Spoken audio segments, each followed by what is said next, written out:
My name is Skip Wiener. I'm founder and CEO of the Urban Tree Connection. As people started to learn about the farm we had built at 53rd and Poplar, we began to get phone calls to see if we could help other people do the same thing on underutilized or vacant and abandoned land. My brother and I realized we had this piece of land. It's about 1.5 acres. Being avid gardeners, I had this crazy notion to start some kind of a big garden, and we could just give food to people that need it. What I realized early on was I really needed help.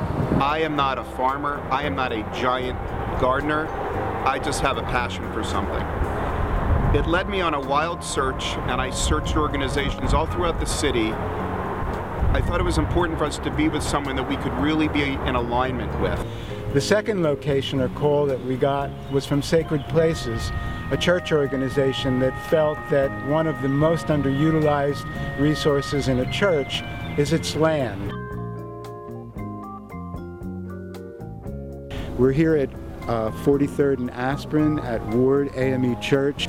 This is the first parcel where we'll try to pilot the farm program. It's a little bit more challenging because it doesn't have as much sun as the other parcels, but it does have water access, and it's the closest parcel to the church. There are going to be a series of volunteers and working with the congregation to level and grade this and build raised beds and fill them with soil so we can start to grow this season. There is a parcel across the street from our pilot parcel, and the pastor here, Pastor Hensforth, is working with the councilwoman to see whether he can get ownership of these parcels so we can expand. This is the third parcel adjacent to the church. It's a gravel parking lot, and once we get the pilot going, what we think is that we can establish some raised beds and some container gardening that is integrated into the parking lot.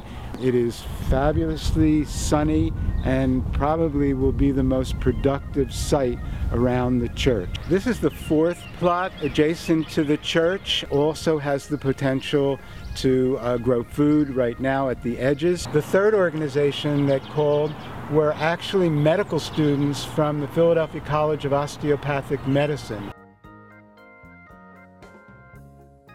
I worked with Skip in his community in West Philadelphia developing a evaluation system on how to track data for his farming system on how it impacts the society around the farm. So the neighborhoods, the people, what they feel is important about the farm. So we created this evaluation system, and that's how I know Skip. We have this piece of empty land, and we want to construct a garden and a farm and use it as a preventative health measure. Our cafeteria already is giving us resources to bring in patients and teach them about healthy cooking. We have a nutrition club here that is going to be devising a plan for nutrition, so each patient will be approached in the same way in terms of their health goals. We will bring patients out to the garden, teach them about growing fruits and vegetables, and in addition to healthy cooking, how to take that information back to the home with them. Because we have the clinic, we can look at all the blood work and all the data that exists in our computers, and we can say after a year's time, you know, how did the patients look when they were coming in, and how do they feel, and what is their blood work now. The fourth site is Marion Avenue, much more challenging industrial site of 3.5 acres. Right now I'm staying on Marion Avenue. It's the most recent of our 3 farm sites.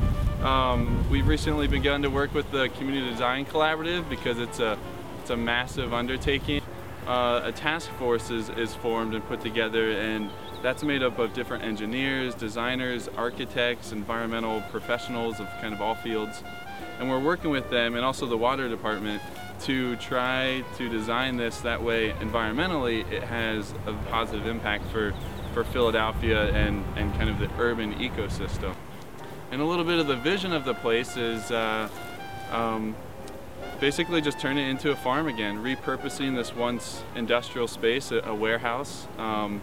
90% of it's concrete, so it's going to be a lot of greenhouse growing, a lot of high tunnels, a lot of above ground, and kind of pushing the boundaries a little bit of what it means to grow in the city.